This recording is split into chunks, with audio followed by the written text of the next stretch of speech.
And again, I'm going to be cooking while we do this, so. That's fine. I'm eating while doing.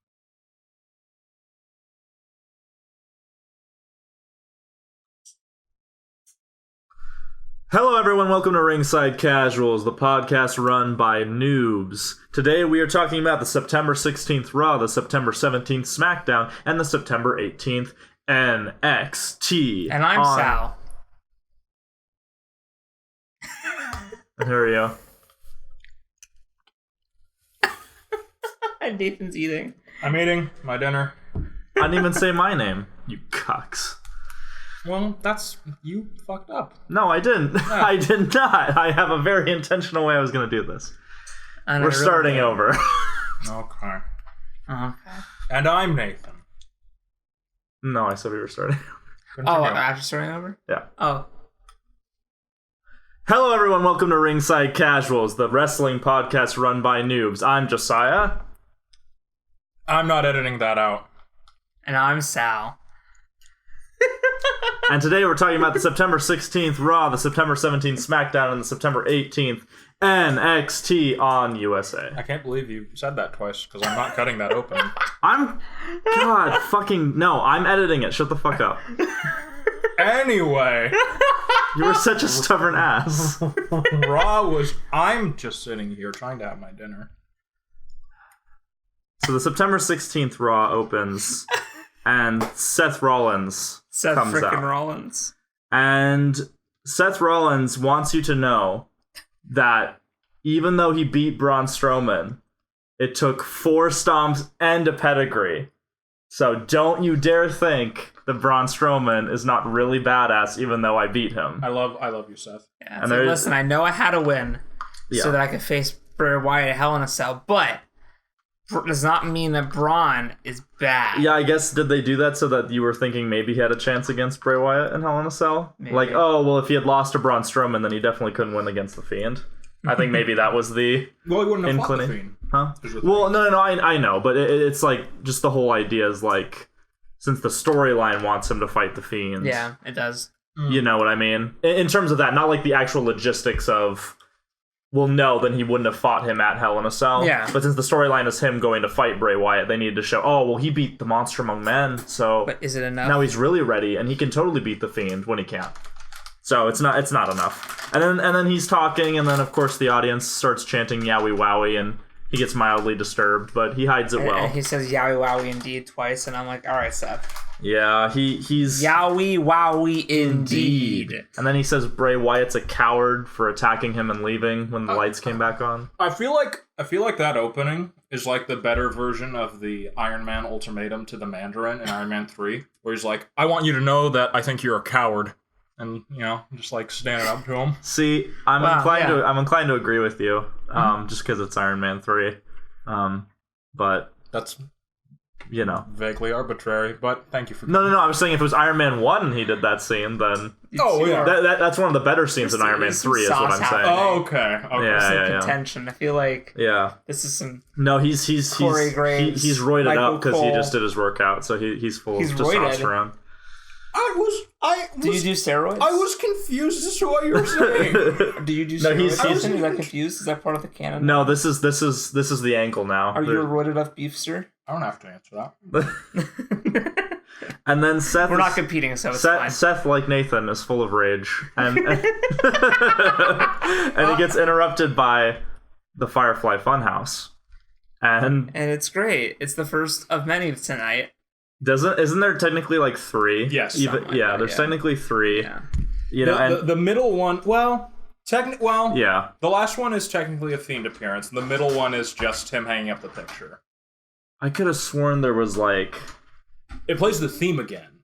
But then, But then the lights go. Well, I think... I don't remember. I'll check my chart. It might be that there was... But Bray Wyatt basically says like, you've made a lot of mistakes.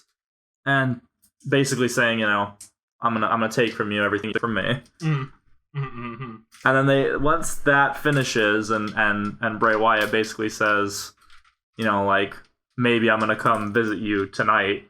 He does what he does in all those segments tonight. He just stares at the camera for an uncomfortably long period of time. For longer and longer. as the episode goes on. I think for the second one, he doesn't even smile at the end. It's just the stare, and then it cuts away. Whereas this one, he does smile in the first one. See ya, Seth. Yeah. And then the King of the Ring ad is upside down. And I know there was a lot of back and forth if this was intentional, but I think it was. Well, because the theme is continually playing while all the ads are going. Yeah. And then eventually the chick, I don't know. Renee. Yeah. Points out, has that been like that? But then the other two don't talk about it, and it's like, It's weird because when they were first doing the Fiend stuff and the lights would go out, they would go like, hey, what's going on? And it's like, wait, but you know that Bray, like the first few times, like there was like the third time it happened, they're like, wait, what is this? And it's like, you realize that the last few times this happened, it's been Bray Wyatt, but they don't even suspect. They're dabbling with subtlety now. Actually, yeah, I think the upside down, the upside down images are actually absolutely intentional because we see like some of the words flicker and distort, like when the Fiend shows up in Firefly. Well, and I didn't know if it was intentional, but I suspected it was, but then at the very end of the Raw, it was almost completely confirmed that it was because of the way the Firefly logo flips up and down. Yeah. You know. So, we get that, and then Braun is backstage, and he's mad, and basically he big upsetty.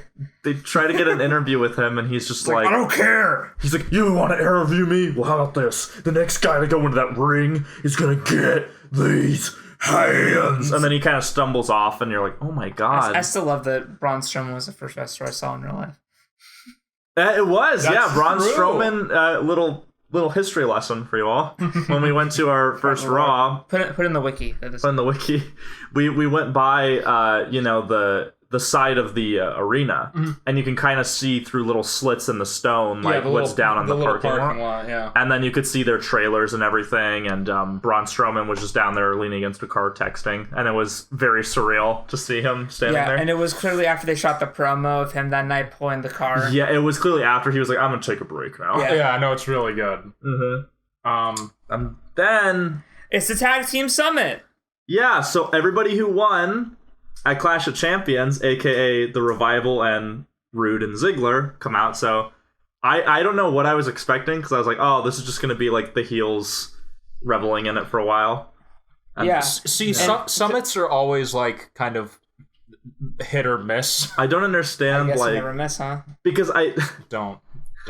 I'm gonna cut that out. We're editing that part. Oh, he cuts that part. Oh, so that's yeah. Okay, all right. It's okay. We left in the bit about cancer children. Anyway, I don't know what you're talking about. It's so funny because this was the episode where I realized that summits are like an in-universe, like established thing that occur, and it wasn't happened. That it's because at first I just assumed they just came out and talked whenever they felt like it, but then Robert Roode says at the end of this, it was supposed to be a summit, and that's when it crystallized in my head. Oh, so it's like neutral ground. It's like Switzerland. Because I'm sure they've said it before in the ones we're watching, but the only time it registered was when it was the Samoan Summit.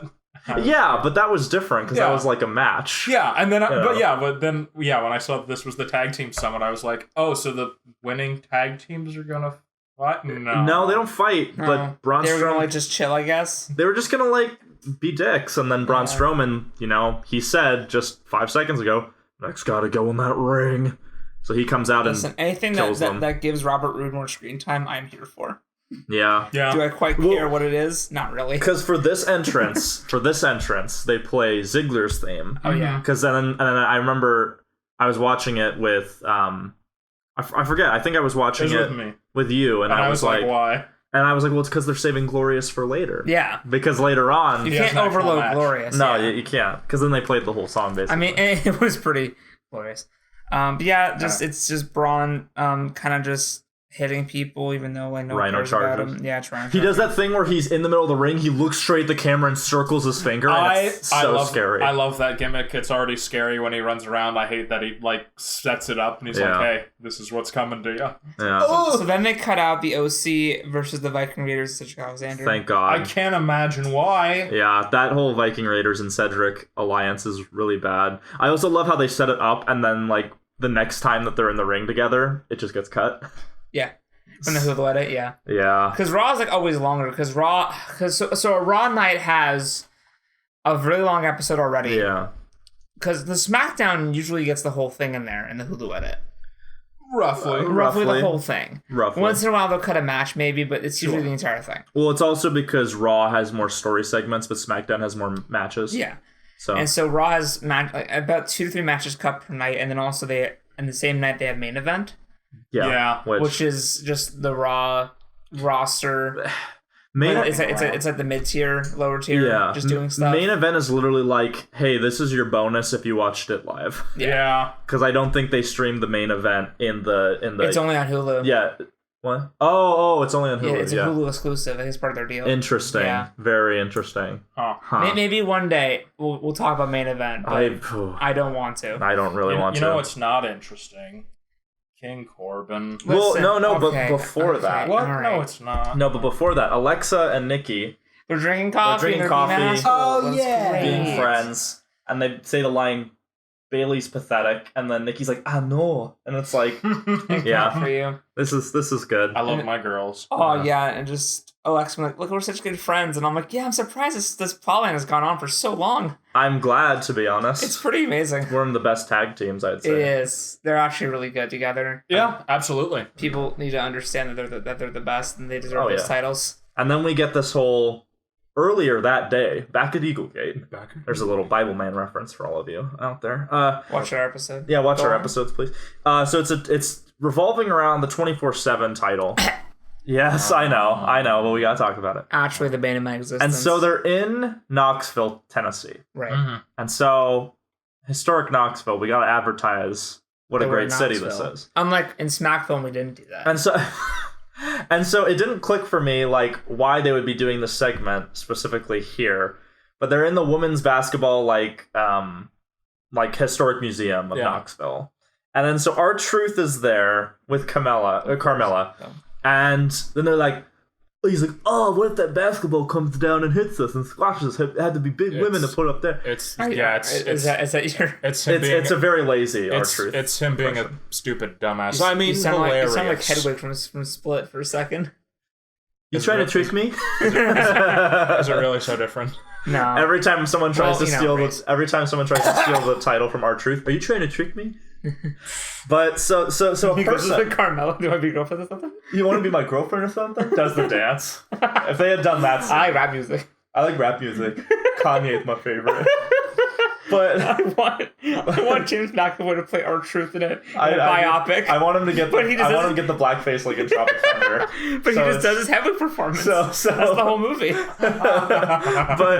but a very specific person comes up to them.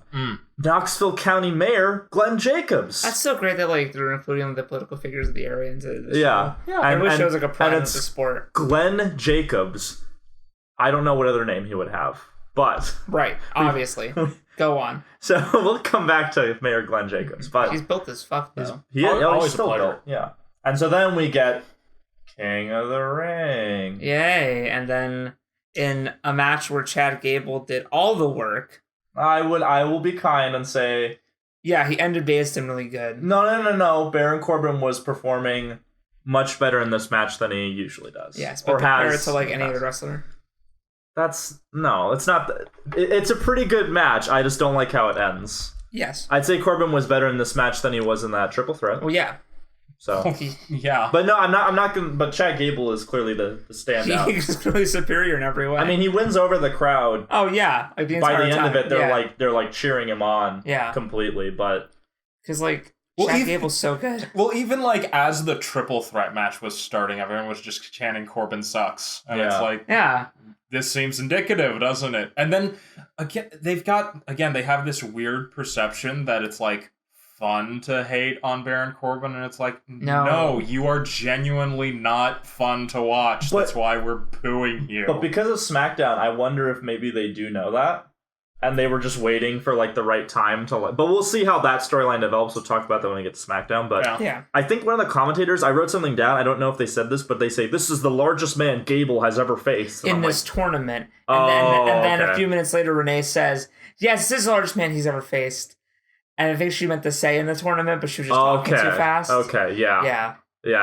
So they say I do remember that as being a bit a weird caveat, but was it Corey who said it? He probably said it. Yeah. He was probably making another short joke. But I do love how they make a point of saying and it's evident that Chad Gable's an Olympic level wrestler. Yeah. And then I love because like in universe, I forget what we were watching, Nathan. It was one of the older pay-per-views where they're talking about like, oh yeah, like, and this guy's like I forget if it was like boxing or like Olympic star, but they're like, yeah, I mean, he's not like as good as like our WWF people.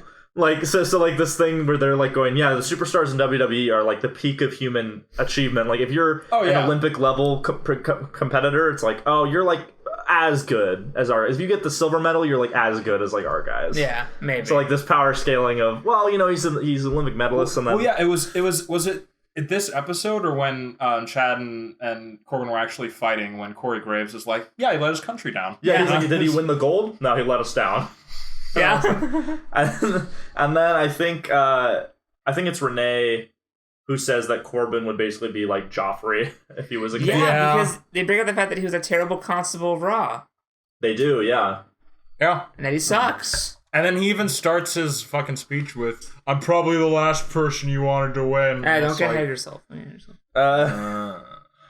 And then Corey Graves, you know, he's on the train of supporting Baron Corbin. He's just like, all the naysayers will be exiled.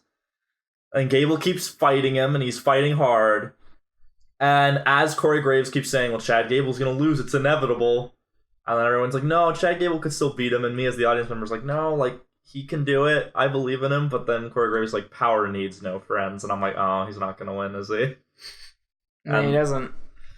Makes me the most depressed. Yeah, Corey keeps jockeying for the position of Hand of the King, and then I think Michael Cole calls him OK Tyrion. Yeah. And it's like, okay. Alright, well. And then it's, you know, Chad does his shit, and then he gets Corbin in the leg lock.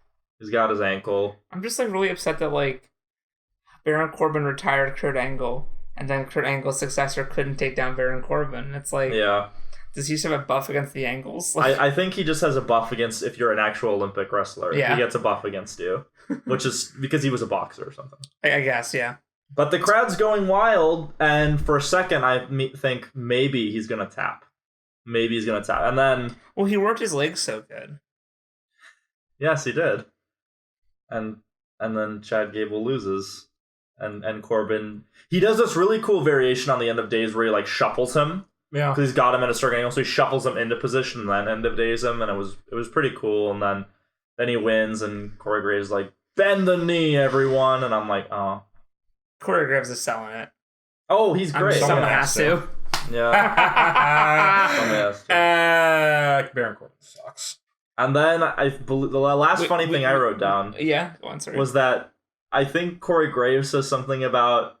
Like, he can have anybody he wants, and, like, Renee, you could be his queen, and she's like, yeah, get on Tinder, bud. Yeah. And I'm like, very Renee good. is so great. Yeah, I like Renee. So then we get the Maria Kanellis baby gender reveal party, which has a lot of people in that party. Titus O'Neil's there because what does he do anymore? We thought it was Sheamus, but it wasn't. There's Sheamus in the background, but it turns out it was the guy who's got kids. Yeah, Sheamus apparently is coming back soon, though. Yeah, I heard. Yeah. Buddy Murphy's back there because there's free food. Ricochet's there because he's not King of the Ring anymore. It was so before he started getting like entangled in the plot of this skit. Just before I was like, oh, that's Ricochet. It's weird to see him like not in his superhero costume. Yeah, and the Street Profits are there, kind of. Yeah, they're there because NXT's coming out in USA soon, guys. And they're great. I love the Street Profits. Not gonna lie. And they're fucking awesome. And it's that pan where, you see Ricochet and you're like, wait, what? And then Maria's just kind of like, I'm gonna reveal the gender of my baby. But Mike, listen, it's not your baby. The baby is... The father of my baby is... It's Ricochet. And then Ricochet's like, what? And the Street Profits are like, oh, damn! And he's like, whoa, no, I haven't. I wouldn't. Not that I wouldn't. Which I find so interesting. And Mike Kanellis slaps him. And then, he basically says, get in the ring, we're going to settle this now. And then, like, Titus O'Neil, screams in Ricochet's face, and he's unintelligible. He's like, get in that ring, boy! Yeah. Yeah. And I'm like, okay. And then it was great once Ricochet goes after him, you see, I don't know the Street Profits' actual names. Doc. Who's the bigger one? I think it's Dawkins. Dawkins. I think it's Dawkins. Yeah. I and as everyone's leaving, Dawkins is like, "Oh man, for a second I thought she was going to say it was me," and heavily like basically saying that he has fucked Mariah. Yeah. So and then also he was like, he says this weird comment about baby on a pole match. Yeah. And then he's like, "No, how about Maria on the pole?" And then he's like, "Maria on the pole? That's how this whole mess got started." And I'm like, either he means she's like a stripper or she was on a penis. Oh, no, it's a penis. It's a penis. But it's whatever the censors want it to be. Whatever will allow it to get past. Yeah. So I actually thought this was like the funniest variation of this whole Kanellis plot. Thank God. To be honest. Like, absolutely. It was the first time I was like, oh, this is actually pretty good comedy. Like, there was a setup, there was a payoff, and there's a later payoff where it's like not what you expected. Yeah, it was good. I actually really liked this segment. It was a fun segment. It was just dumb, and it got Mike Kanellis a match with Ricochet, which of course Ricochet fucking killed him. Yeah, he annihilates him. I also love that you have Ricochet's like energetic heroic line, and he immediately just like, no. He's like he walks out like no. His hands are raised like, oh come on, man, we don't have to do this. He does his best to like not fight him for a little bit, and then he's like, okay, it's a match now. Yeah, and like it's really good because Ricochet actually destroys him. Yeah. And then I think Renee, I don't know if this is correct, but I think Renee said something about like Ricochet looking real good. Like, why wouldn't he be the father? Like, why wouldn't Maria sleep with him? And then I'm like, is Jon Moxley gonna have to kill a bitch? Yeah, because she's married to him. So. Yeah, but it was a very good segment. I'd say this segment is funnier than the entirety of the 24/7 title, like distilled and combined and exponentially increased. Oh, absolutely. This is it was really good. And then we get Firefly Funhouse where what? You missed a whole section. What did I miss? It's Rusev Day, bitch. No, is that later? No, that's late. That is later. That's later. Oh, is that later? Yeah, that's after the Firefly Funhouse. Yeah, there's the Firefly Funhouse. Oh, that's right. And then it comes back. It interrupts it. Yes. It interrupts because I was like, wait a minute, I think I have this. So I'm sorry, I don't have the Hulu edit. I have the No, I know. Yeah. That's why I take the notes, because I want to know like when it intercuts back to people, because I want to see like if it sets it up, how in advance does it set it up, like the whole Braun Strowman thing. But Firefly Funhouse, Brea's putting up like portraits of they're pictures, but they're like pictures of all the wrestlers that he's beaten. Yeah. Jerry Lawler, Mick Foley, everybody, and then he Finn Balor, Kurt Angle, and then he puts up the Seth Rollins one, and then he kind of turns around and he's just like, I made so many friends, I think I should go make some new ones. And then he stares for like 20 seconds. And he stares, and it zooms in, and he stares, and then just cuts, and you're like, oh God, I am so sorry. Yeah. And it's very terrifying. And then we go back to Kanellis, and he's at the edge of the apron, right? He's crying. He's like a crying. Broken man. He's a broken, crestfallen man, and Maria's just saying like, I thought that if I humiliated you, you would be able to defend the honor of my unborn child. And he's just kind of like, what the fuck do you want? And then she does the whole, well, Ricochet isn't the dad. The real father of my child is... And then she just stops, and then just, Rusev! And then Rusev comes out... In like the weirdest comeback for a wrestler I think of I can ever think of. And Mike Kanellis is just like, oh God. He's like so depressed. If you thought this man could not get any more depressed, the look on his face when it cuts back from Rusev showing up is a man who like is like watching the two towers fall, and it's like, oh my God, this is reality now, and like he has to come to grips with that. And then just Rusev getting in the ring and being ready to fight him, and then he's just like, wait. Listen, man, I've had a really rough day. If you really are the father of the child, I'm happy for you. I don't want to fight. He throws the mic at him and he tries to run away, and then Rusev tracks him down and beats him up because and says, Rusev smash. Yeah. Well, yeah, basically. Yeah. No, he literally says that. So Rusev's back, guys. That's good. And this is how we do it. I don't think Mike Kanellis will ever be considered like.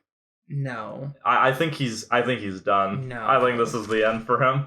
Like, I'm not saying the storyline couldn't go on, but I'm saying, like, for all intents and purposes, he's done as a wrestler. Yeah, he's not. His career is done. Like, he's not. Unless, like, he puts on a fucking mask or some makeup. Yeah. And drastically redoes his character. Oh, yeah. By throwing it out and getting a new one. But being, like, this much of a cock is, like... Like, it's funny, yeah, but, like, that's his career now. Yeah, it's like, way worse than Matt Hardy. Yeah. Because Matt Hardy had to, like, drastically change his character and go crazy, and then he kind of bounced back, But then we cut back to R-Truth and Mayor Glenn Jacobs, a.k.a. Kane.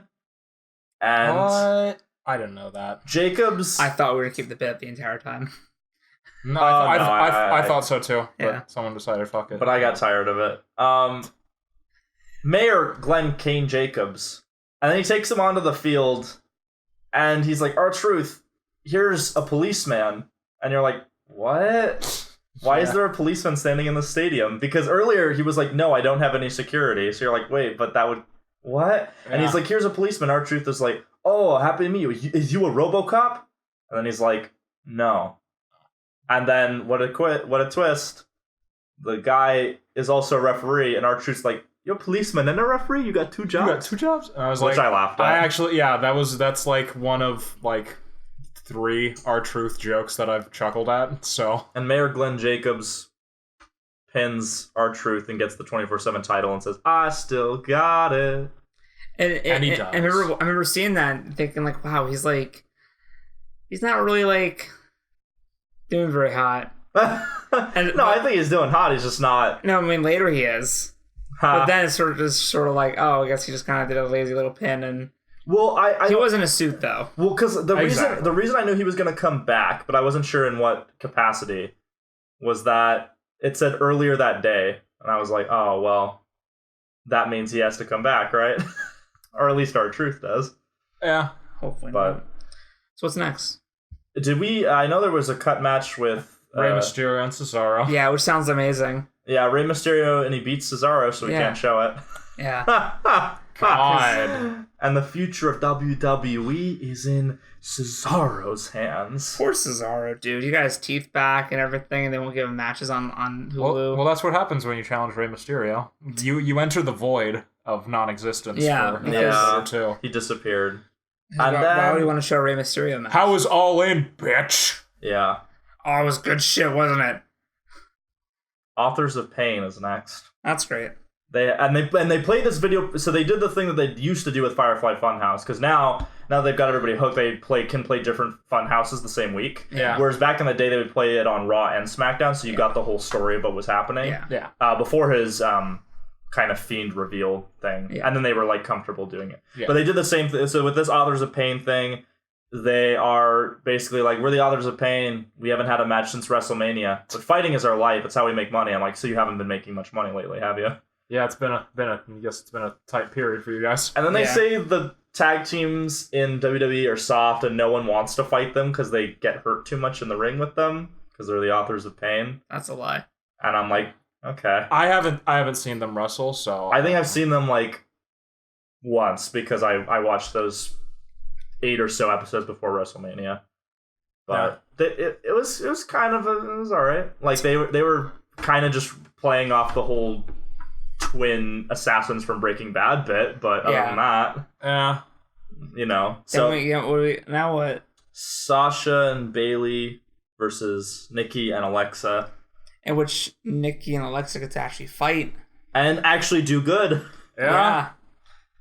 Like, but then, Corey Graves says something in regards to like, what is he? I don't know if he's talking about Nikki, I think it is, where he's like, if you're a public figure, people can make fun of you. Yeah, because like, the bit is always that Nikki is unattractive, and I genuinely like don't get it.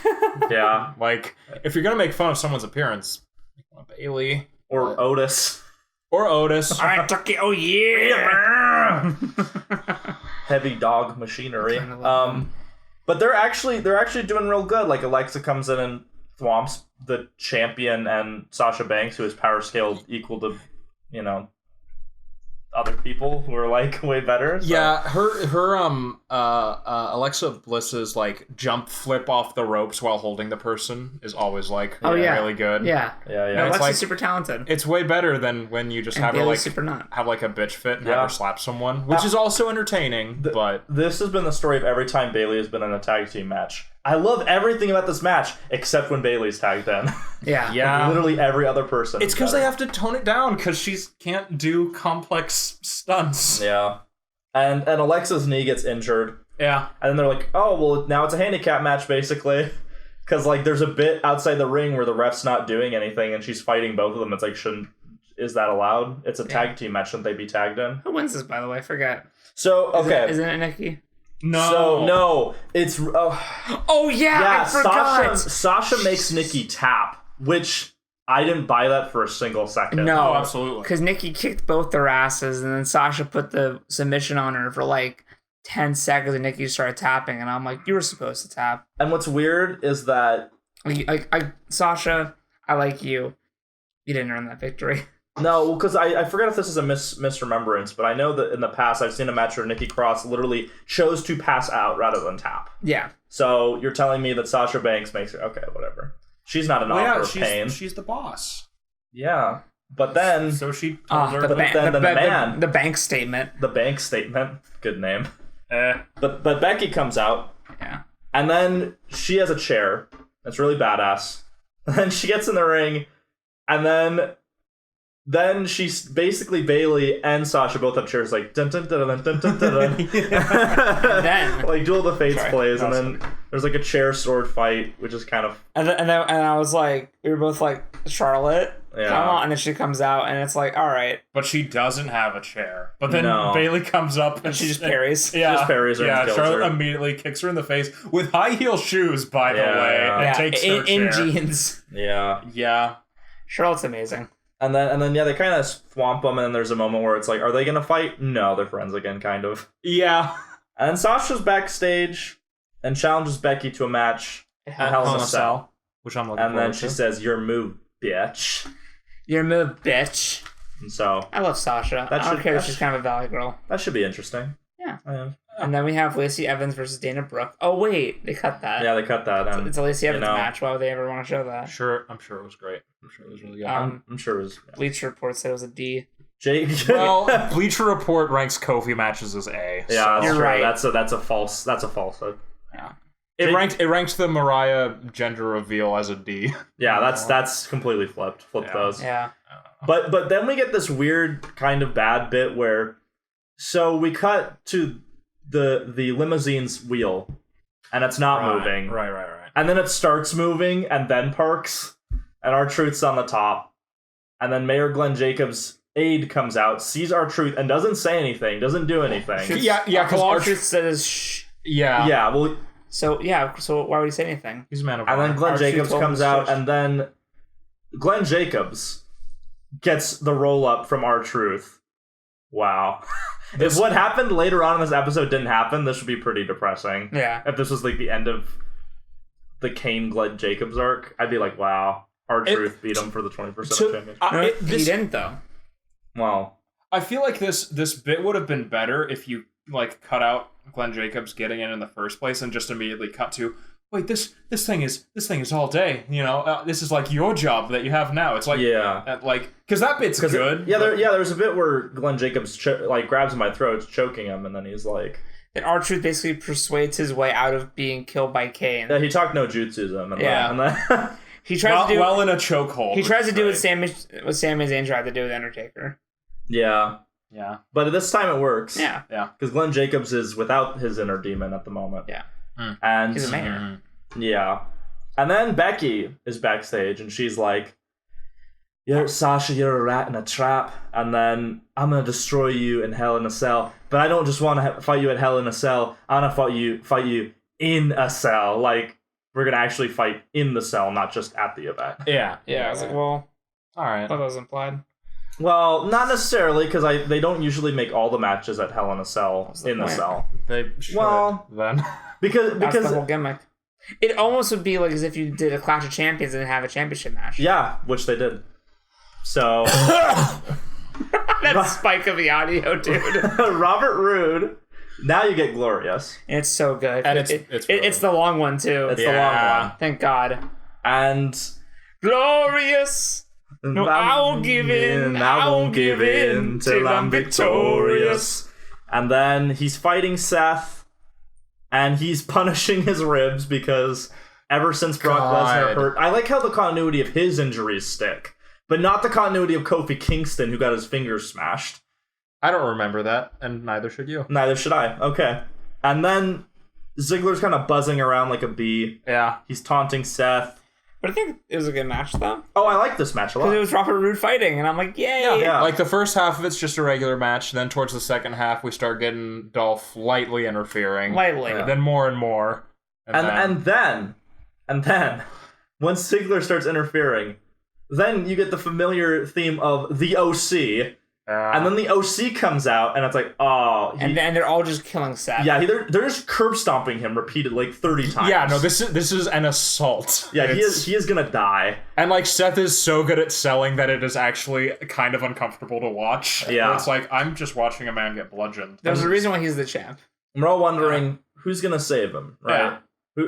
Is Roman Reigns actually gonna help his friend? No, he never does that. No. And I was like, Ricochet? Ricochet, No, why would Braun he have anything to Strowman? do? No, then Kane comes out in his mask and gear, and he looks great. He looks great. fucking awesome. He looks like he hasn't aged. Yeah. And he comes in, and then I think it's the Revival who rush him first, or is it Gallows and Anderson? But he basically one-shots both of them with one hit. They fall on the ramp. Yeah. He gets in, like, fucking tosses Ziggler, chokeslams everybody. Then he chokeslams, I think,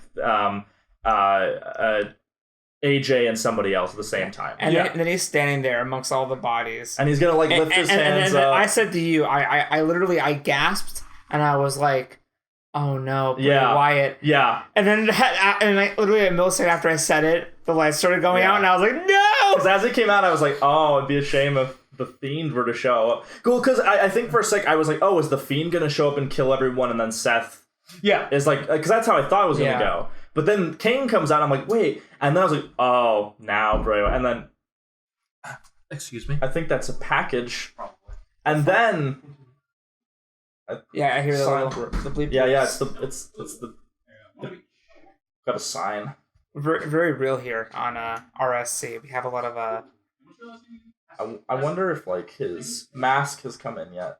Where is your Bray Wyatt Fiend mask, my friend? It's at my parents'. Oh, good. Okay.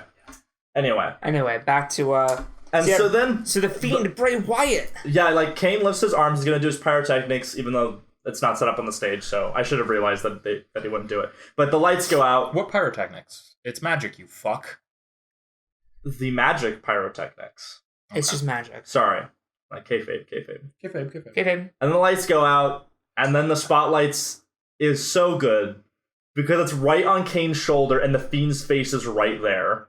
It's so great because he's just like a little bit shorter, so he's kind of like looking up at him. Well, he was kind of leaning too. Yeah. And then Kane's kind of standing there. He's like, and then he kind of starts. He senses the presence. He senses the presence, and he starts turning. Yeah, and he just gets fucking mandible. I was really looking forward to it because I was like, we haven't seen the Fiend actually fight someone supernatural since Finn Balor didn't summon the demon. So what's Kane versus the Fiend gonna be? Oh. And we won't, because he is Mayor Glenn Jacobs, and he has not wrestled in a long time. And he has to fight the Undertaker. But he's jacked as shit. Oh. I know, but it's right. different than being jacked than actually performing. I know. And he's a mayor. But I wanted it. I know. And then he gets mandible clawed, which I kind of like in universe. This is like, so Glenn Jacobs, he's kind of banished the demon, but one last ride. He takes on the Ghost Rider, and he comes into the ring, and then the Fiend is such a more stronger demonic presence that he just destroys him. I don't know if this was supposed to happen in universe, but as soon as he's like done and the Fiend like starts slinking towards Seth Rollins, you actually see Kane roll out of the ring and leave. So I was like,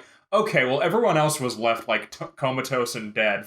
Kane is just severely weakened and has to retreat. Yeah. Well, I think they might do a thing where they're like, yeah, I stole the rest of Kane's power or something. Yeah. And we get this amazing, it's probably one of my favorite endings to any Raw or SmackDown or wrestling thing I've ever seen. It's is the Fiend on all fours, the panning low shot, low angle, Seth in the corner, fucked, dying, shivering, scared out of his fucking life, pissing his pants as the Fiend crawls towards him. And then apparently, I didn't hear this in the episode, but apparently the Fiend says to him, "Run."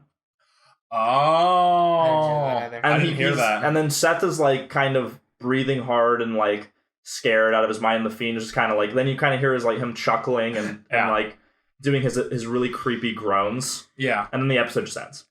And you're like, oh god. Fucking fantastic. So absolutely amazing. I'm really looking forward to Hell in the Cell because I love Seth Rollins and I love the Fiend. And I love, it's gonna be great. Like it's just ultimate wrestling hero of the current time versus the ultimate villain, and that's gonna be really fucking good. It's weird that that's happening like not at SummerSlam, because you would think that's when you would get your biggest, but I guess they hadn't debuted the Fiend, so exactly.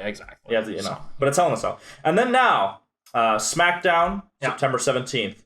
We get this again. I think this was in the last week, but it was in Raw too. But the really lazy Baron Corbin Photoshop. They have his regular photo with the crown photoshopped on and the cape, and I'm like, that looks really bad. It is bad. Just take a fucking picture of him wearing the goddamn. Because he puts the crown on like every other match. Yes. Like every match he's in, he was just putting the crown on. So it was like, give me $20, I'll do it. Like, yeah, it was really bad. It was terrible. And then following that, the New Day intro. So terrible following terrible. And then the Revival intro, more terrible. Well, so before that, Kofi is like, apparently they're saying like, yeah, Kofi ended the feud with Randy Orton. I'm like, how? Like, what about him? But he's fighting his guys right now. Yeah, and him. Yeah, right now. But that's happening. He just said like, but he totally ended the feud with them. No, and it's like, okay, that was stupid. And I think Nathan, I think you pointed out, Kofi looks fucking stoned out of his mind. He doesn't know where he is. I've seen that look. He is not fully there. Yeah, no. Like if he did not take a little something, I'm very surprised. But the New Day is fighting brutally, even though they're faces. Yeah, for some reason, and it's okay because they're the New Day. You see. Yeah, it's the power of positivity. And can I? So you not like them? Is there a reason why? So we'll go through the whole thing. I just want to point out the thing that makes this fight wrong, apart from everything, is we have Alright. so this is the first match of the New Day and Kofi and the Revival and Randy Orton since the pay-per-view, obviously. Xavier Woods is recovered.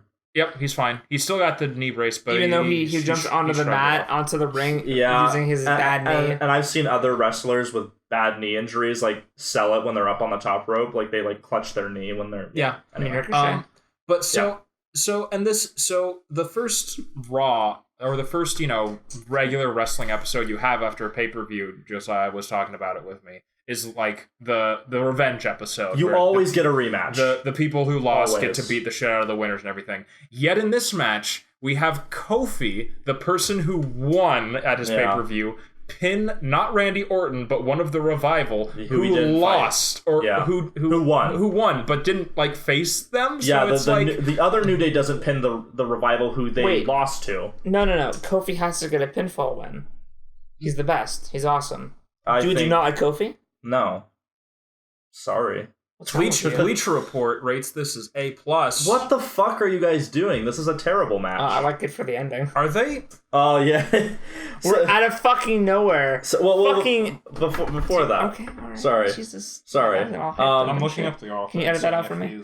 No, I won't do that. Randy Orton fucks Xavier Woods, but not as much as he should. Yes. I wrote down. Kofi's sloppy. Yes. He gets knocked out by Randy's DDT. Thank God. But then Kofi just wins. Boo. And then the music plays, that horrifying and now the most shocking image of all time, Brock Lesnar with a beard. Oh my Christ.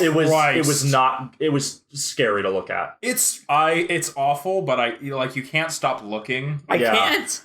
I really hope he grows it longer and he's just lumberjack Brock Lesnar. Honestly, like the two scariest faces in not faces, but physical visages of WWE is the Fiend and then Brock Lesnar with the beard. Yeah, that And then like sunburnt and like his hair is clearly come off a 3-day bender. Yeah. Oh, hasn't shaved in a week. And I love it because like him and Paul Heyman have such good chemistry. Oh, absolutely. Because like there's a bit where like he gets in the ring and Paul tries to get in, and then like Brock's like standing in the way, and then they're like, oh, sorry. And then Paul Heyman's like, can I come in? He's like, yeah, come in. And like, cause Brock Lesnar's secretly like a really nice person. Yeah. Oh yeah. Who like takes photos with children and he lets kids pin him and stuff and like events, and he's just a nice guy. And to contrast this really great chemistry, Kofi kind of looks at the New Day and goes like, hey, I can fight Brock Lesnar alone, and I'm like, are you stupid? It's how you know he's on something. I no sane person. If I just had a match against the Revival and Randy Orton, and then Brock Lesnar came in, and I said, you know what? I'll be fine. I want you to take me out. I want you to like knock me out and get me away from there because I'm clearly not in the right state of mind. Yeah, and no matter who I am, I don't care who the fuck I am. Also, you guys won't see, the people listening won't see this. I just want you guys to see the person that writes these Bleacher Report things, and it might give you an insight into. He looks like someone who. I saw him on a Seattle bus once. Yeah, I saw him twice. He wanted me to buy his indie album. I said no. I think his favorite. He wanted me on the ground floor. I don't want to, make any character Be very careful what you were about to say. But I get the feeling that there's a sequence in Endgame that he thought was the best. That was not the best. When right at the end. Right. I don't know what you're talking about. I have no idea what that scene could be. When all of one specific group of Avengers all team up to. Oh, the sorcerers. Yeah. Yeah, that was a good fight. Yeah, that was a good fight. Anyway, I'll take it from here. But then Paul Heyman's a god, obviously. Yeah, he's amazing. And he holds the mic to Kofi once he's done. Like, okay, now it's your turn. It's a bad day for the new day. Yes, it is. My name is Paul Heyman, and I advocate for Cock Lesnar. WWE. And then Kofi, fucking moron. Yeah, Brock Lesnar. This was so satisfying. So Kofi accepts. I cheered so loud. And basically, what this is that for the Friday night SmackDown Fox premiere for the first time in however long, I forget how many years, a long time, Brock Lesnar will have a SmackDown match. Yeah. Yes. And so this is like fuck Brock Lesnar, and hopefully finally we get to see Kofi get his ass kicked. Yeah. So I guess if Randy Orton can't do it, bring out fucking Brock Lesnar. Yeah. Yeah. But then after Kofi accepts, what does Brock do with his cheery little self? He smiles. He's so happy. He holds his hand out. He is a man whose day has been made. His new day has been made. This is the new day for Brock Lesnar. This is the new day for him. He holds his hand out, and Kofi, fucking stoned off his ass, walks over, and Brock Lesnar, as we were talking about, like, describing someone as a Dark Souls boss, he is walking slowly, and then, like Samoa Joe, moves faster than anything you've ever seen. It's like, right before he grabs his hand, he moves in for the attack. And he picks Kofi up and F5s his ass into unconsciousness. And I cheered. I clapped. I screamed. The fact that, like, Kofi, in his incompetence, has made me cheer for Brock Lesnar.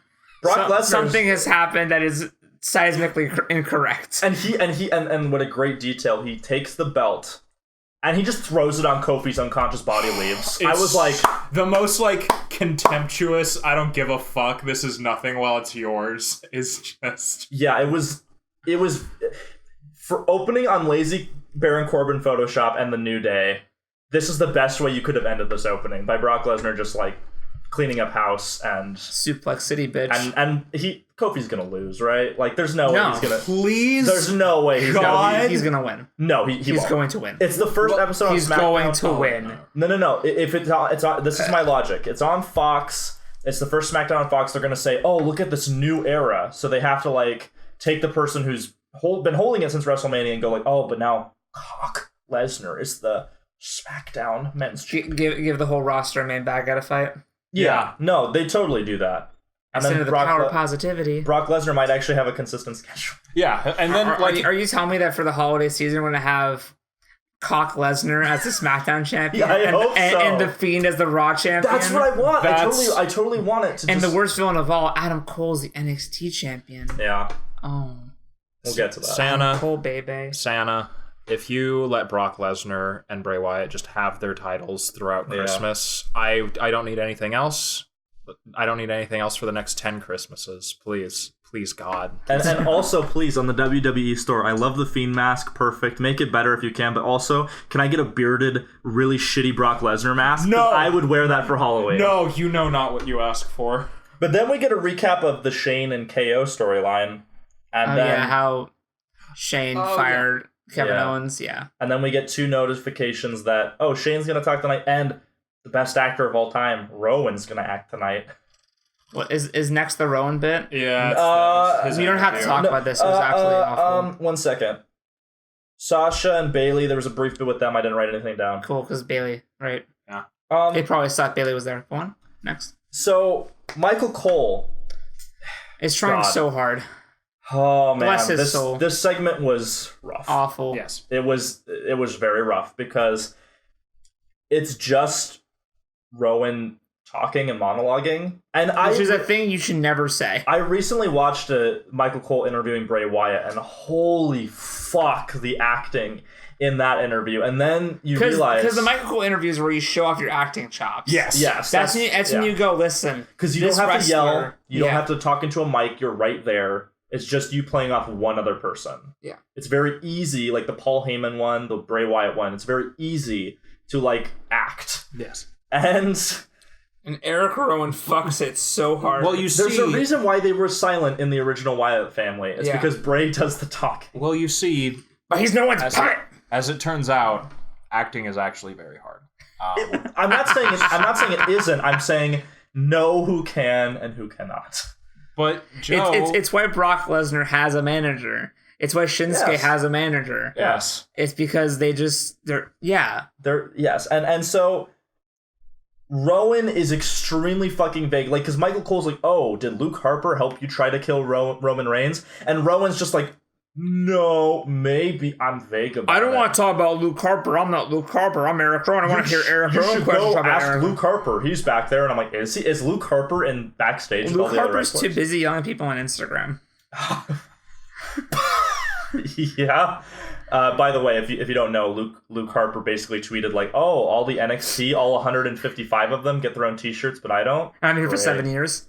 Yeah, it was cringe. Oh, oof. But Rowan says the most baffling fucking thing I've ever heard in regards to the storyline. Kofi Kingston's good? No. That would be so weird if Rowan said that.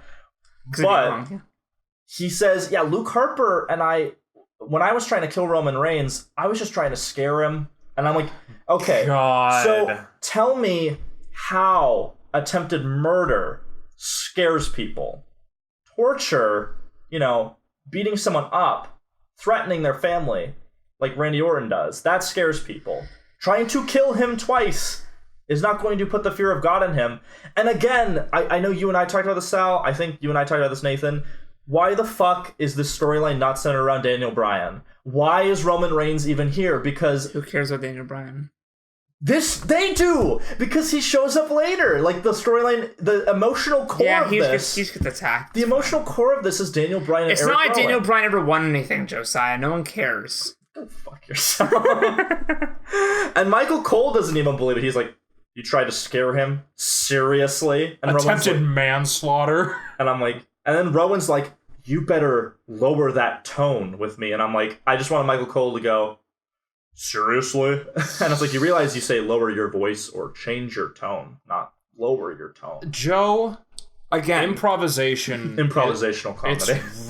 It's really hard. It's really difficult. We shouldn't have standards for it. Could we? Yeah, this is it's like all the people who defend bad superhero films.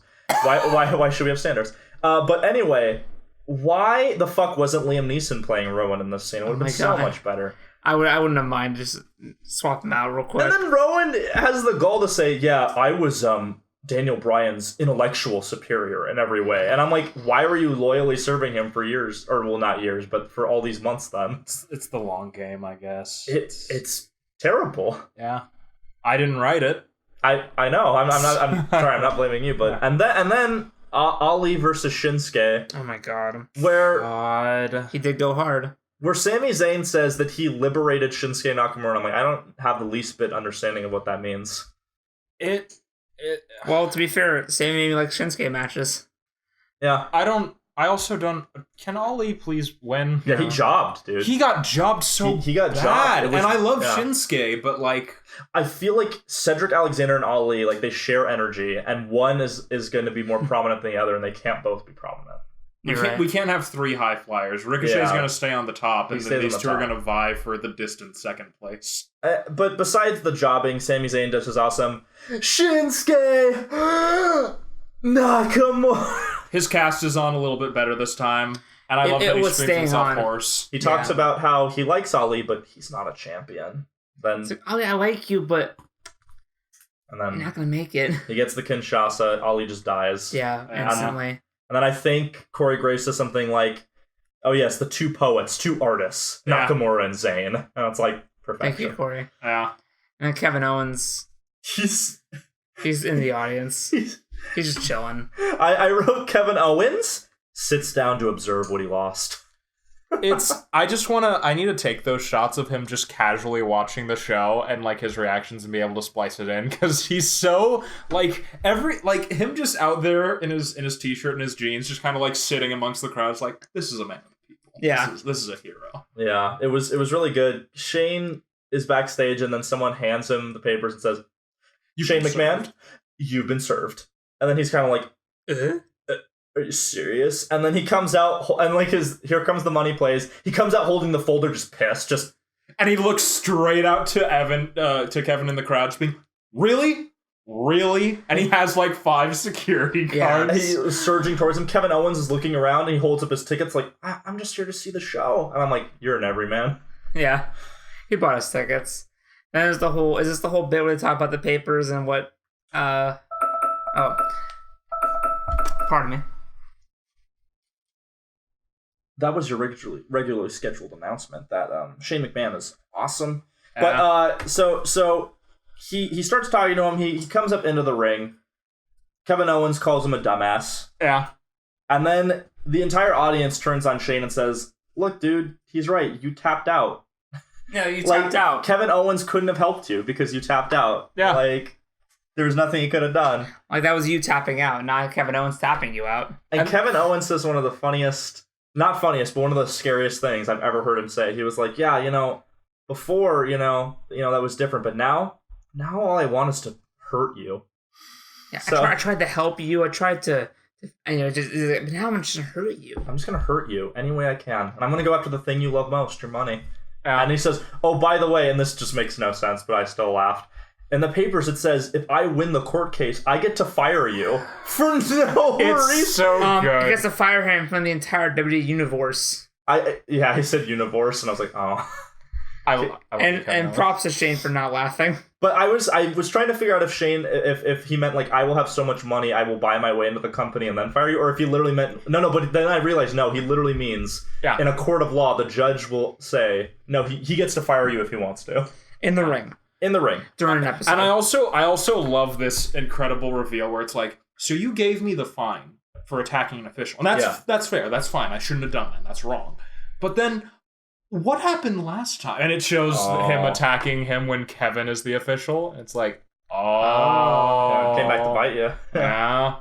I was like, I legitimately didn't even think of that. Like, that's really good. Yeah, no, it was a good twist. Yeah, it was a good twist. And Shane, as soon as Kevin Owens leaves, Shane's holding the folder, immediately starts combing through the papers. Like, what's in here? It's so good. Like, wait, there's more?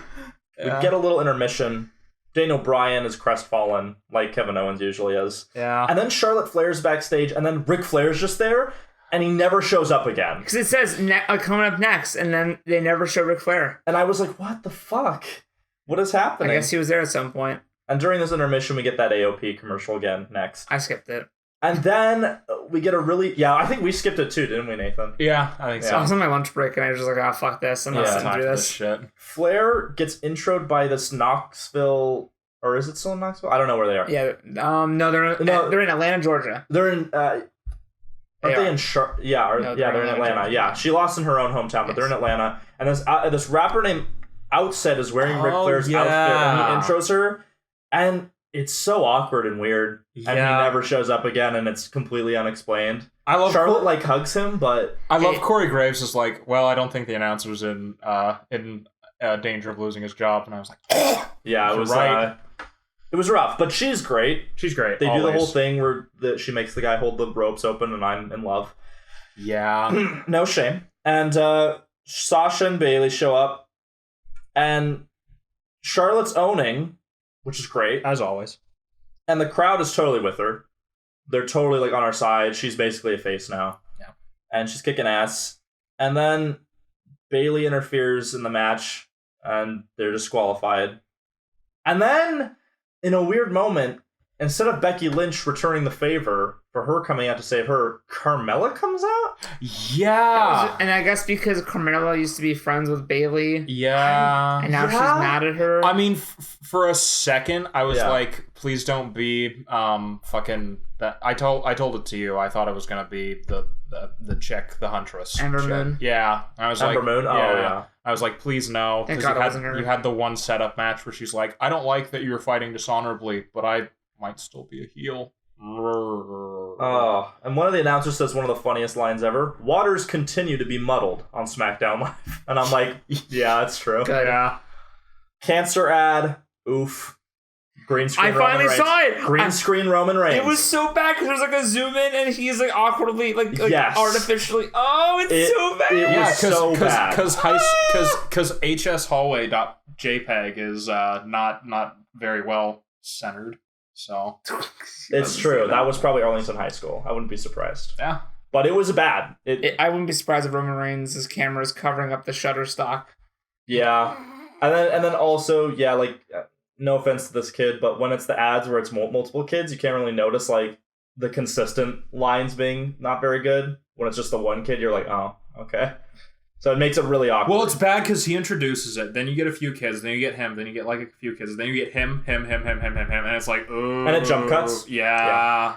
Can I talk about the King of the Ring coronation? Yes. Yeah, So Baron Corbin comes out, gets his shit on, his little cape and his crown, his scepter, and Corey Graves is sucking his cock the whole time. Of course. Yeah.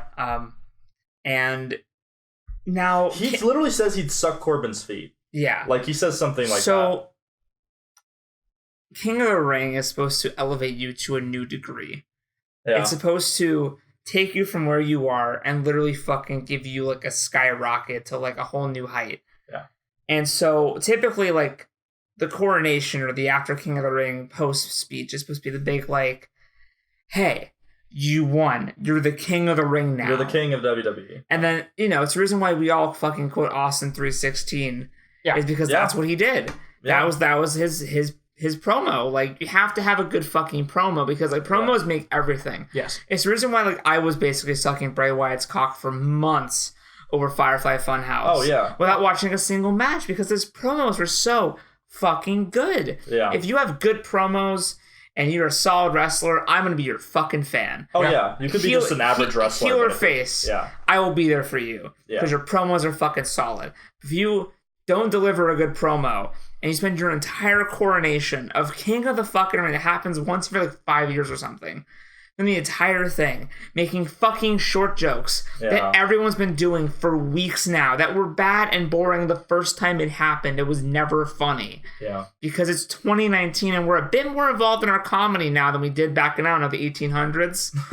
So, listen, the fact that his entire coronation is short jokes, he brings Chad Gable out, who everybody wanted to win, other than Ricochet, and Chad Gable basically kicks Corbin's ass, destroys the whole set, and stomps up the fucking cardboard crown and throws it at him.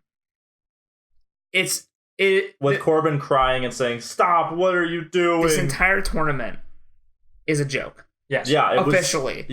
Officially, it's now a joke. It legitimately means nothing. It actually means... I won't be surprised if next week we just never mention that he won ever again. Or no, I'd say like they mention it for two more weeks and then just drop it. Yeah, it's definitely going to phase out very quickly. Yes. Yeah. This meant nothing. At all. I think the whole idea behind this was the audience wants Chad Gable to win. They hate Baron Corbin. He'll lose. The audience hates Baron Corbin. So when Baron Corbin is crowned, oh, Chad Gable destroys everything. Wasn't that so great? Wasn't that satisfying? And it's like, I would have rather he just won. Well, you see, you always, like, the people who become King of the Ring, you know, they become legends. You know, they get to strut their cock around, but we kind of forgot about that. And so we decided to kind of forgot that subvert your expectations. Shows the editing. King of the Ring elevates you, cuts again. Well, we kind of forgot. It's children of their fathers. It's really it's the J.J. Abrams things where it's like, oh, King of the Ring is this most prestigious, like, oh man, what's gonna happen to this person? Fuck him. And it's like, oh, don't you love how Luke Skywalker went from nothing to like a hero? What if he was just like a pissy old man? Aren't you like happy? What if at the end of 7, when Brad Pitt is freaking out going, what's in the box, and they open it and it's just nothing? That's King of the Ring, guys. That's King of the Ring. That's King of the Ring. Yeah. What's in the fucking box? You watch an entire film and you're like, wow, I know that's in that box, huh? And then now it's nothing. What's in the fucking box? And then it just fades to black. Yeah, it wasn't good. Also, like a fucking like plastic crown, really. The one thing I liked, and this part was entirely due to Corey Graves. Yes. Yeah. Afterwards, yeah, when it's basically, hey Corbin, gonna cry? After that, Corey Graves is crying because he has a piece of the half of the tip of the scepter, and he's just holding it in disbelief, like staring at it like everything I believe was my ascent to power has been stopped. And I King's Landing has fallen. Yeah. I love it because so Chad Gable was beating the shit out of Corbin with that, which means that the shrapnel of that either flew straight towards Corey or Corey saw where it landed, left the table to go get it and bring it back so he could mourn over it. Either way was great. And like he stayed in character the entire they're talking and he's just staring at the camera, staring at them, staring at the scepter. I'm like, you are a comedy genius. He's never amazing. change. He's so good. And then what's next? that brief spike of quality, and then Heavy Machinery versus the B team. So listen, I know I just ranted. Yeah. But like, the Heavy Machinery guys are good. Stop making them fight jobbers, because every time they fight and they win, they don't work for it that hard, and they're just having a good time. And like, let them actually fight somebody and earn it. Have them earn a victory. Don't have them fight the fucking B team with fight the Viking Raiders with fucking nobody Bo Dallas, who no one cares about anymore. Can I literally wrote here Heavy Machinery period, jobbers period again, and then I went back, crossed out, oh, it's the B team. Can I just say, Otis, please get the onesie back? Yeah, I missed the onesie. Oh, it was rough. There's a little too much of you. He was a jiggling abomination. Also it's great how we were like, oh, at least he didn't thrust before the caterpillar, and then he does the caterpillar and then thrusts, and I'm like, oh, okay. That's the move. It's either you caterpillar, jump up, do the drop, or you caterpillar, come up, thrust, do the drop. Yeah. So, I can tell that they have talent. It's just they have talent. The problem is they're stuck in a shit division. Yeah. Like, you need to start getting better tag teams in general, because oh, I want the Heavy Machinery to fight good tag teams. Well, why don't they fight the New Day? Oh, right, because they're both technically faces. I don't care. I know, I don't care. What says that good people can't fight? It happens all the time. Everyone loves Civil War. I didn't. Oh, no. Oh, you meant the historical Civil War. I'm sure plenty of people love it. They did too. And then we get a recap of Kofi getting fucked, which is great. Always good. Daniel Bryan emerges.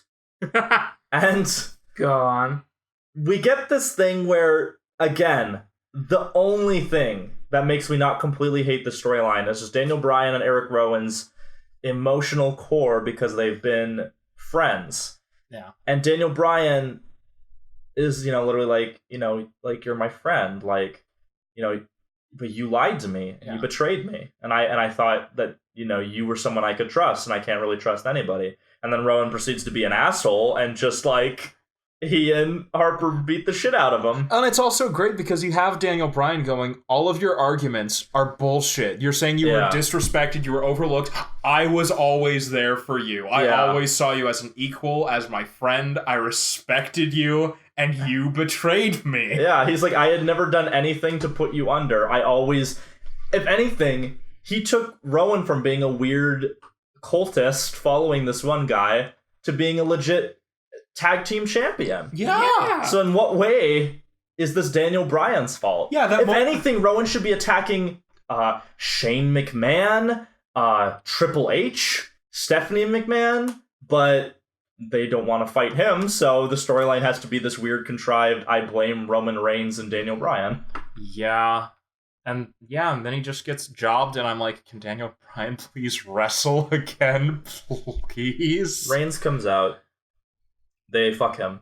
Yeah. They tear the place up. They're literally like tearing the flooring there. out. Yeah, Luke Harper's there. They're tearing the flooring. They're tearing the apron up. Tearing the corners off of the ring. For no purpose other than destruction. Yeah. The guards come out. They fuck them. And then Daniel Bryan, by Harper and Rowan, is lifted like Christ. And he gets just slammed into the announcer's table. Much like how Christ was on the crucifix, right? You know, let's see, Daniel Bryan too was persecuted in his time. and then they also grab one of the announcers. I think it's Byron, and just toss Tom. him. No, it's Tom. Tom gets fucked. Yeah, he gets fucked. Yeah. Because Luke Harper's just insane. Yeah. Oh, it's in his eyes. You can see he's like he's if Kofi was on weed, this man is on like a serious amount of cocaine and PCP. Yeah. He's just gone. Fact. And then the episode ends, I'm pretty sure. Yeah, that's it. It's just wanton destruction. Do we want to have NXT in a separate episode, a smaller one? No. No, let's just power through. Yeah, because I don't have too much to say. For the Wednesday Night Wars? No, because AEW doesn't. They haven't started. Okay. Yeah, once it starts, it'll be sequestered. So I feel like out of NXT, I think I've watched maybe the most. You have. Yeah, so I started, quote unquote, with the last NXT takeover, which was fucking great, but I think I've also missed one or two between. Yeah. Yeah. But the takeover was great. That was a legendary match between Gargano and Cole. It was absolutely incredible. Yeah. So this opens up with Mia Yim, Candice LeRae. Oh, no, wait, you forgot. The prologue. Or is this what they play before every NXT? No, this is for the first time. For the premiere. So for the premiere, they got Triple H in the darkness, hyping it up like, God entered the chat. We are the future, and we are the now. Wednesday, and they're like, Wednesday nights will never be the same. NXT on NXT is LIVE on USA tonight. And also Triple H comes out of darkness, and then he's all in the ring. Yeah, and he's like, oh, it's great, and I love Triple H because Triple H is just my papa. He's so good to see him on camera. Yeah, he does the thing where they have the widescreen because it's like a vignette. And then he pushes the curtain back and it becomes full screen. I was like, that's really good. It's because it's very Paul Hall. It's because it's made by Triple H, and Triple H knows what people like when it comes to wrestling. And Io Shirai comes out. Oh boy, I love Io Shirai. My wife. Yeah, my first episode that I watched was her heel turn, which is great. Yeah, that's a great episode. It's a good episode. But it's funny how when I was watching this with Nathan, we viewed it kind of as like, since it's 4 women, how do we rank them as far as waifu status? Yeah, right. So Io Shirai comes out, and we're like, oh, number 1. Top tier. Immediately. And then Bianca Belair comes out, and she's a basic bitch with a long braid, and she's 4th. Impractically long braid. Like, there were moments where people were stepping on it, and they were stopping her from getting up, and it's like, cut that, please. There's nothing that, unless they want to do like a storyline where she trims it. I don't know. And then Candice, Mia Yim. Mia Yim comes out. I also don't like. Oh, you don't like her? I don't like Mia Yim or Bianca Belair. Okay. What about Mia Yim? I know you've watched more than I have, but I've seen a few of Mia Yim. Her whole thing is she's like, oh, I'm from the streets, and like it was so hard growing up in the streets, yo, and like you know there was gangs and shit, yo, and it was hard in the streets, you know. So I'm gonna Tokyo Drift. So in the streets, and it was a tough life, tough child. Here's some pictures of me as a kid. Oh, okay. Some like sepia tone shots of me as a kid. You know, it was tough as a kid in the streets. You know, being a kid on the streets with the gangs, and I'm like, well, at least. I get it. At least they didn't have all of that. And also, I don't think she wrestles very well. Her NXT takeover match was milk toast at best. I guess and then on looks, I guess she's the second waifu, but for practicality, she's 3rd. Yeah. Which I'll take. When they pointed out that Candice LeRae was married to Johnny Gargano, I was like, oh, you just got a boost. You're a great waifu. I hope you're a great wrestler. She's great. She was friends with Io Shirai, and then Candice came to Io's aid one too many times, and that's right. And then Io got mad that even though she came to her aid, she didn't help her win. Yeah. And so Candice LeRae died. Yeah, she died. And then this match is pretty good. Again, I don't really like Bianca Belair. She's kind of like sloppy and. Yeah. And then Mia's like, okay. But I like Io and What's up? It's not in the Hulu version. Are they cutting shit? Isn't that? What'd they cut? They cut a Cameron Grimes match. Are you? Really? Yeah. Oh yeah. I didn't ever seen Cameron Grimes. No, Grimes wasn't in the episode. I took notes. Motherfucker! They cut it from the Hulu. Yeah. God damn it! That's unfortunate. Well, because we couldn't watch the WWE Network version because the first 40 minutes were cut because of streaming issues. Yeah. So the NXT. So if you watch it on WWE Network, I tried to watch it that night. It opens with Roderick Strong winning. What? Yeah, because hey, we're back now, and if you missed Roderick Strong, just beat Velveteen Dream, and I'm like, that's what the fuck? Why is it ordered like that? So another because the network didn't stream. They had issues for the first. Oh, I see. You're saying it jumps to that point. Yeah. Okay. Another note to WWE. I know you like just recently updated the app. Can you get rid of that update because it was legitimately better before? Thank you. There's some parts of it that are better. There are some parts. I think the whole streaming and navigating the timeline is. I think it's worse because back in the day you would skip to the match and it would tell you who it was specifically. Yes. And now you just have to go next match and then it just jumps and you have to like look for a few seconds to figure out. Well, no, you can scroll down and completely have that take up the screen as opposed to have it like very out of the way and nice. But speaking of nice, I love Velveteen Dream. I love Velveteen Dream. He's before that you get Joe has more. No. Before that you get an Adam Cole ad, baby. I mentally. So here's a good point. I mentioned this to you earlier, Josiah, and I think you know my opinion on this. I dislike the Undisputed Era, except for Roderick Strong. I think that he's the best part. I think that if it was just him, I'd be happy, or if he was the leader, I'd be happy. I dislike Adam Cole. Baby. He wrestles just fine. I just don't like his personality. No. I mean, I guess which is the point. He's like really, really, really like bargain bin Chris Jericho. He is. Like he's like bottom of the barrel Chris Jericho. Yeah. And I don't like his I don't like him. I don't like his face. I don't But yeah, like Nathan, you were saying, I have to. And I like his dumb thing where he lifts his arms up and he has a little hop like a fucking bunny rabbit. I hate it. God. You know who's not bad? Velveteen Dream. He's great. I love this man has opened his third eye. Yeah. Like he's just woke. I love it. That's just incredible to me. Like his whole entrance was like trippy as fuck because they had like UV light with smoke, so it looks kind of like animated almost, and just he's so good. He's absolutely incredible. I think what we were talking about was his weird like grinding and slow kind of his very sensual movements.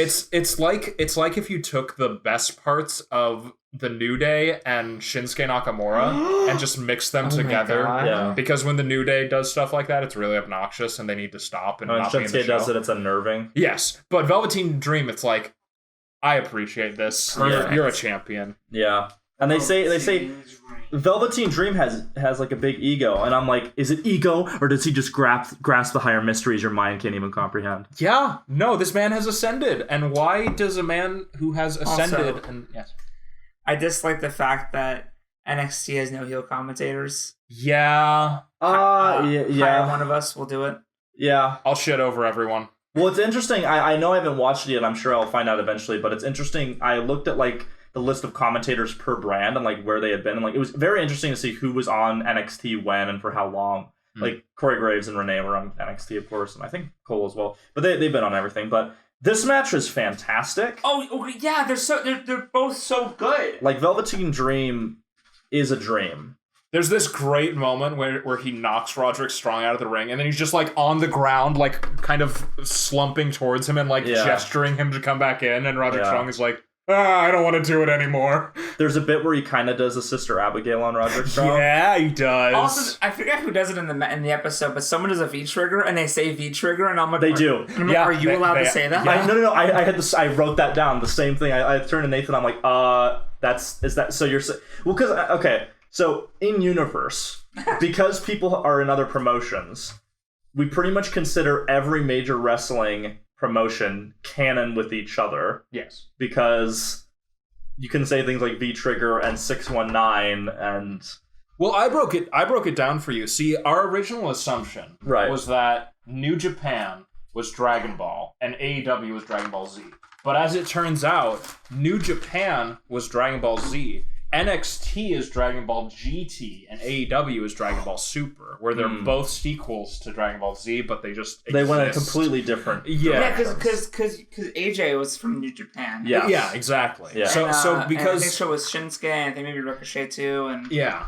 like a lot of people from New Japan. Yeah, so because V-Trigger originated in New Japan, it's something they were able to bring over. Absorb, Is my assumption. But yeah, I agree this match was really good until the rest of the butt monkeys came in and ruined it for Velveteen Dream. Because Velveteen Dream is selling like a motherfucker when his legs locked in, and then it's great. And then Velveteen dies, and then the Undisputed Era comes out, and Velveteen Dream, the Undisputed Era comes out.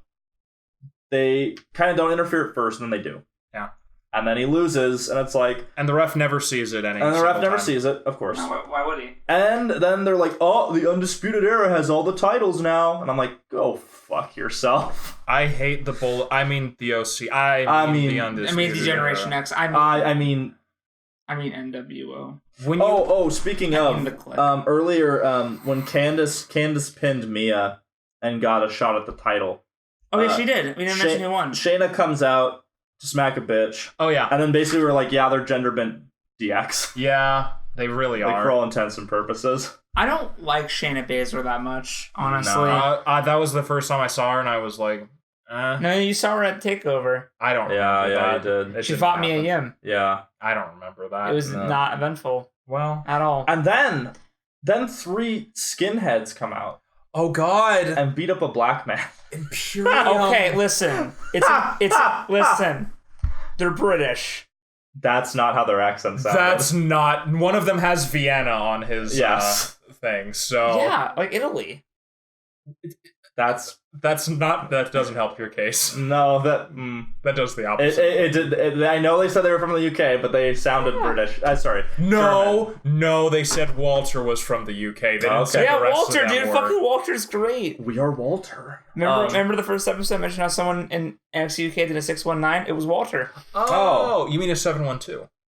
No, that's only on AEW. I know. Being an Oh, asshole. God. I know. So I fucking love Walter, and the fact that they're setting up with the fight Kushida is great, because if you don't know, Kushida Marty McFly. wins all the time. Oh. He just wins.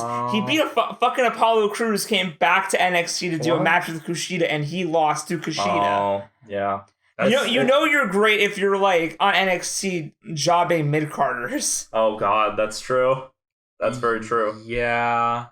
And then, I forget what this guy's name is, but I wrote Cesaro and then Mike Kanellis versus Leo Rush. I forget who it was. Also, Leo Rush! Oni Yeah. Lorcan. Leo Rush came back. Yes, he did. I thought he died. I thought he died. He's an aspiring rapper, apparently. I was making breakfast, and all of a sudden they said Leo Rush, and I literally did whip my head, and I was like, the fuck? You brought him back? Yeah. I don't know these people. Leo Rush was, I would come in and see him on the episodes you were watching pre-WrestleMania. Wasn't he hyping up somebody? Oh, that's right. Yeah, oh, man. that's so long ago. I have forgotten It's this, been man. 83 years. It's been 83 years. And then we get... Leo wins. Yeah. And then It's a lot of fun. we get Riddle versus Killian. So this has been built up for a while. Yes. So Killian Dane keeps attacking the original bro, Matt Riddle. The OB. The OB. Yeah. Which I love Matt Riddle because he's just a fucking dude, bro. Yeah, I was very impressed with his entrance. He's so great. He cuts in the ring, kicks off his sandals. There was one shot, I forget, he was doing something like in the foreground, then his slipper was just superimposed from when it fell on the ring, and I was like, that's very well shot. And there was a bit where he like on the beat of his music put his arms out. I'm like, oh, he's Randy Orton. Yeah. Yeah. But I love Matt Riddle. And yeah, this has been built up for a while where Killian Dane kind of came back out of nowhere and fucked Matt Riddle several times, and he's been trying to get a rematch ever since. But every time they go into the ring, Killian Dane would instantly, before they even get to the ring, Killian Dane would just start attacking Matt Riddle. So they would never have an actual match. Oh, yeah. So they just made it a street fight because then, well... You can't possibly do it. It starts the moment the fight starts, so you can't get away. Exactly, so it's fine. And their struggle eventually leads out. It's so elaborate. It's so good. It reminded me of the... what scene did it remind me of? There was like a specific movie fight scene of like the one take where they're like going through that. It was like a one take. Yeah, it was like an old boy Daredevil-ish. One take. They're going through, and then eventually through. I don't understand exactly how. Maybe I need to go back and rewatch. I don't know the mechanics, but the entire roster ends up just fighting. I think they just all start coming in. They just all start fighting in the street and near the trailers, and it's mass chaos. I fucking love. So they go up the ramp and they go to the back room, and there's this wide open garage door that they don't go through. Instead, Killian Dane forces Matt Riddle through the closed door next to it, and I was like, that's really fucking funny and extra, and I love it. But can you talk about Killian Dane's body hair? For a moment. It's bad. I'd rather not. It really empowers the Beast of Belfast persona. I also like how in the... No, you can say that in a sec. Okay. But there's a bit in the fight where they're going through, and then we were literally like, oh man, like, imagine Killian just like he's Bane, he's just tossing people. And then there's a bit where he literally grabs someone, just throws him out of the way as he's going towards Matt Riddle. Yeah, someone who is actively fighting Matt Riddle, and he pulls him away so he can attack him himself. Yeah, it was really good. But it was also really funny when they brought up Beast of Belfast. I thought that was like an actual thing. I was like, that's like referencing folklore, like some atrocity that happened, right? So I literally Googled Beast of Belfast, and lo and behold, the first thing that came up was Killian Dane. So I was like, oh. They just made it sound super important. Yeah. It is. He's horrifying. And then, what happened? Everyone dies and it ends? Rocks fall, everyone dies? So who won? I don't think anybody won. I didn't write down who won. No contests. Is what they said. Yeah, I didn't write down that anyone won. Everyone just died. I remember the guy going, "This is NXT," and I'm like, "But who won?" Also, Bleach Report rated this as a C, so they great. Fuck that. They can suck a cock. Bleach Report is the opposite of everything that is true. Is it the same fucking hipster that wrote the other one? Yeah, check for us, please. It is. It is. It is. Yeah, makes sense. Hire a different guy. Yeah, hire a different guy and get a different streaming service. AEW, for fuck's sake. Eric Beeston, get a goddamn job. Did you? What? That's the guy who. I didn't. Yeah, AEW needs a different streaming service. They need their own. Yes. Which, by the way, wrestling news, AEW's new show is called AEW Dynamite, which... Is it really? Yeah. Oh. They have this nice Avengers Infinity War poster. Yeah. It was really good. That's cool. But yeah, I like Dynamite because it's a show that's gonna blow up. Yeah. Oh, like Nitro. We don't reference. You know, that has quite an impact. Anyway. You don't have a lot of Rings of Honor, do you? Only in New Japan.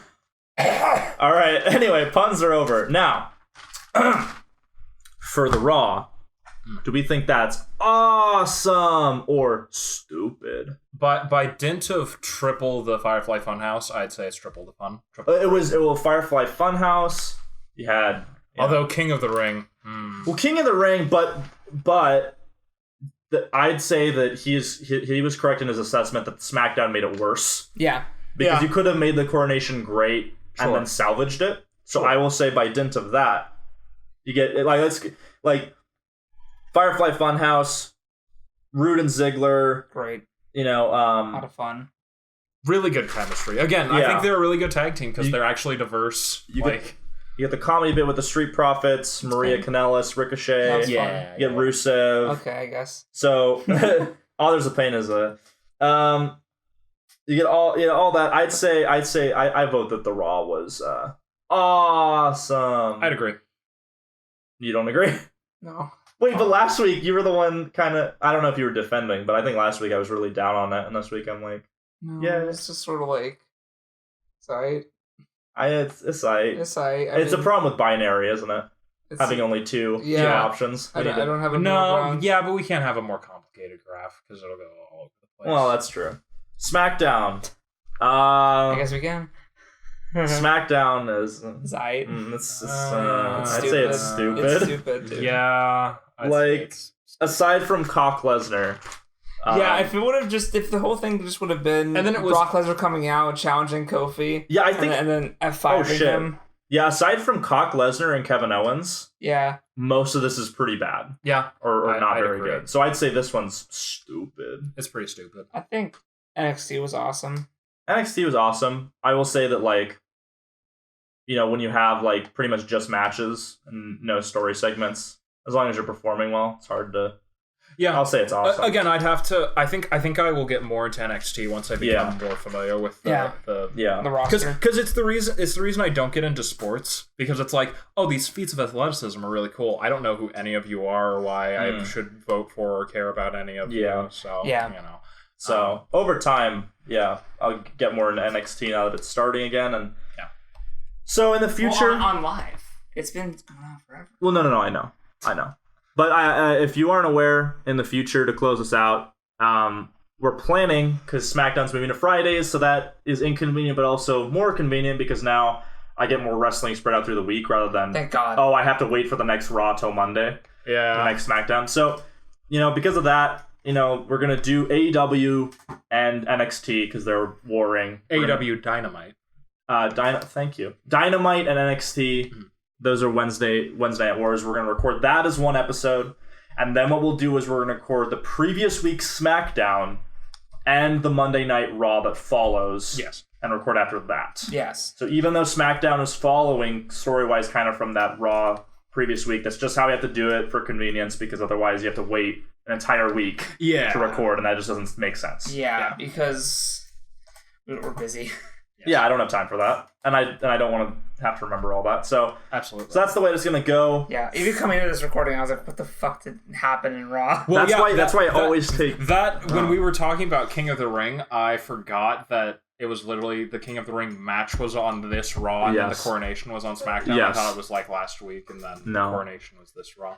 So that's why I was jumping ahead drastically. That, and I wanted to get it over with. But anyway. Everybody, thank you so much for joining us on Ringside Casuals. It's a long episode. It's a very long, it's a special bonus episode. It's longer than the pay-per-view episode. It's honestly not that long. With 3, no. Yeah, But thank you so much for joining us again. This thing has been going pretty consistently, which we're all pretty proud of, I'd imagine. Yeah.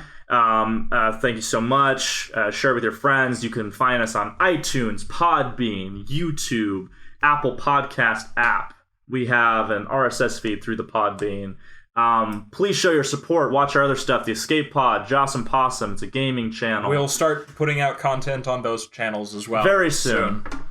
Very soon for Joss and Possum. I'm working on it, okay? Keep an eye out for our It Chapter 2 review, where we all have what was originally going to be what we thought a very intense discussion that turned out to be... It'll be out by the time this is out. It'll be up by the time this is out. Well, go watch it. There's a guarantee. Why are you watching this? Already You could be watching that. Oh, because you already watched it. All right, fans. What line or phrase do we want to close this episode out with? That was from the episodes that we watched. Well, I don't know. I got it. Okay. I think we can all agree that in the near future, it's going to be a bad day for the New Day. Yes, it is. Cock Lesnar.